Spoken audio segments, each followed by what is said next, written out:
जय श्रीमन नारायण। ए पर जे टिप्पणी हम करे जा रहल बा रामा अनुजदास श्रीमान गट्टू वेणुगोपाल स्वामी जी के द्वारा दिहल गयल बा। अध्याय 13 क्षेत्र क्षेत्रज्ञ विभाग योग श्लोक 9। असक्तिः अनभिष्वङ्गः पुत्रदार गृहादिषु नित्यञ्च समचित्तत्वम् इष्टानिष्ट उपपत्तिषु ओम। गीताचार श्री कृष्ण परमात्मा अर्जुन समेत हमनी सवे के क्षेत्र क्षेत्रज्ञ विभाग योग सिखा रहल बानी। परमात्मा कहत बाड़न कि अर्जुन हम ऊ गुणन के बारे में बतावत बानी जौना के अभ्यास आत्मा के शरीर में रहत घरी आत्म साक्षात्कार खातिर करे के चाहिए। अब तक हम 12 गो गुण के जिक्र कहल बानी। अब 13वां गुण बा कि आत्मा और परमात्मा के अलावा कौनो दूसर चीज से लगाव न होके के चाहिए। 14वां गुण बा जीवन साथी संतान घर आदि से ज्यादा लगाव न होके के चाहिए। और 15वां गुण बा जीवन में इच्छित और आवांछित घटनाओं के प्रति समतापूर्ण होकर के चाहिए। ई तरह से श्री कृष्ण परमात्मा हमनी के ऊ गुणन के बारे में निर्देश दे रहल बाड़े जौना हमनी के अपनावे के चाहिए। श्री कृष्ण परमात्मा के उपदेश के मनन करत हमनी के ई गुणन के विकास के प्रयास करत रही जा। श्री कृष्ण परमात्मा आ श्रीमन नारायण के समर्पण करत घरी आपन जीवन सार्थक बनावे के कोशिश करत घरी श्री कृष्ण परमात्मा के वचन के श्लोक के रूप में दोहरावल जाए।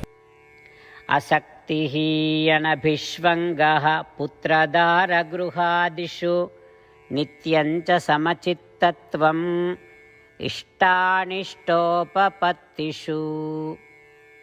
श्रीमद् भगवत गीता का पूरा सार श्री कृष्ण परमात्मा ने अध्याय 18वें के श्लोक 65 से 70 में 8 काम करे खातिर देले बाड़े। श्री कृष्ण कहले हम ओ लोगन से प्रेम करनी जो लोग इन 8 बातन के मान तारे। हम ओ भक्तन के हर तरह से रक्षा करब। श्री कृष्ण परमात्मा के द्वारा बोलल गईल संपूर्ण भगवत गीता सुनला के बाद अर्जुन कहले करिष्ये वचनम त्वा, जेके मतलब बा कृष्ण मैं वही करब जौन आप कही। यही कारण बा श्री कृष्ण अर्जुन के हर तरह के सफलता आ विजय प्रदान करेले।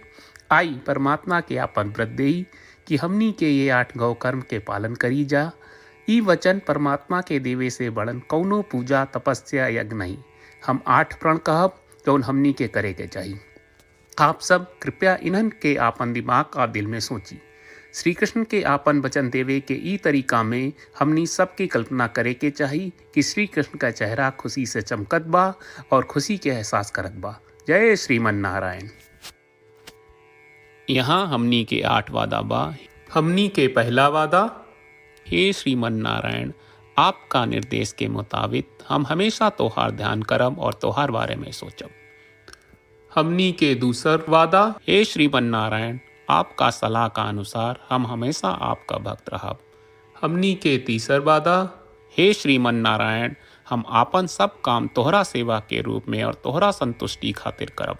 हमनी के चौथा वादा, हे श्रीमन नारायण जैस की आप माने के कहले रहलू हमरा बहुत विश्वास बा कि हम आपके होई और हम हमेशा आपन दोनों हाथ जोड़ के आपके नमस्कार करब और आपकी पूजा करब।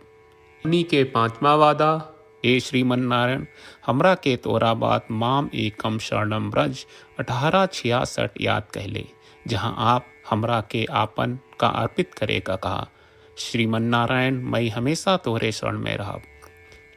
हमनी के छठवां वादा, हे श्रीमन नारायण हमरा के तोहरा बात माँ सुचहा 1866 याद कहले कि आप हमनी के शोक ना करे का आश्वासन दे रहे बड़े। हम अब और शोक ना करब। हमनी के 7वां वादा, हे श्रीमन नारायण आपने हमरा खातिर श्रीमद् भगवत गीता के वितरण करके हम सबके कृपा कहले और आशीर्वाद दहले बा। हम वादा करत बानी कि रोजाना कम से कम 1 श्लोक पढ़ब या सुनब। हमनी के 8वां वादा, हे श्रीमन नारायण आप गीता के पूरा मानवता तक ले गयलू। हम गीता में आपके दिव्य वचन के उन भक्तन तक पहुँचावे के प्रयास करब जे गीता से अपरिचित बा। हे श्रीमन नारायण, हम उई करब जौन तू करे का कहब। हम ऐसन व्यवहार करब जैसन आप चाहत बानी और हम खाली आपका खातिर काम करब। श्रीमन नारायण के रोज आपन वचन देहल कि हम ओइस करब जैस आप कहत बानी। ई अपने आप में बड़न पूजा बा।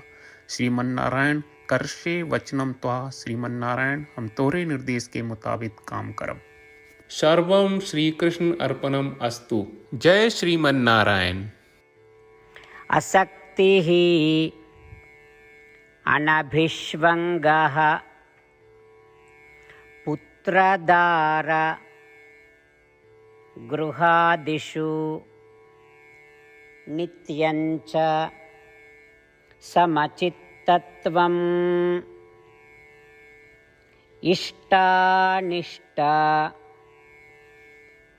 उपपत्तिषु ओम। असक्तिः अनभिष्वङ्गः पुत्रदारगृहादिषु नित्यञ्च समचित्तत्वम् इष्टानिष्टोपपत्तिषु। जय श्रीमन नारायण। सब भक्त लोगों से विशेष अनुरोध बा, जीवन में हर चीज में हमनी के तत्कालिक और प्रभावशाली परिणाम की अपेक्षा रहेला। एकरा खातिर आइए रोजाना 1 मिनट के समय निकालल जाए और नारायण आश्रम पढ़ल जाए। नारायण आश्रम प्राप्त करे खातिर नारायण आश्रम वेबसाइट पर जाई जो www.narayanashram.org है और पंजीकरण में आपन नाम और ईमेल दर्ज करी। आपके द्वारा प्रदान कईल गई ईमेल पर आपका एक नारायण आश्रम PDF प्राप्त हुई। PDF में एक रामायण श्लोक, एक गीता श्लोक और एक विष्णु नामम बा। ये तीनों के मिल के नारायण आश्रम कहल जाला। हर व्यक्ति के ये श्लोक के अलग अलग संयोजन मिलेला। जब हर कोई 24,000 भक्तन के साथ रोजाना आपन नारायण आश्रम पढ़त आ सुनत बा ता हर दिन संपूर्ण रामायण का 1 दौर, श्रीमद् भगवत गीता पारायण के 33 दौर और श्री विष्णु सहस्त्रनाम स्तोत्र पारायण के 24 दौर प्रतिदिन पूरा होएला। ई एक बहुत ही उल्लेखनीय और विलक्षण परिणाम बा जौन हर एक दिन ऐस करे से निकलेला। ई कारण बा कि आप और आपके परिवार के सदस्य तुरते जाके आपन नारायण आश्रम प्राप्त करी। जय श्रीमन नारायण।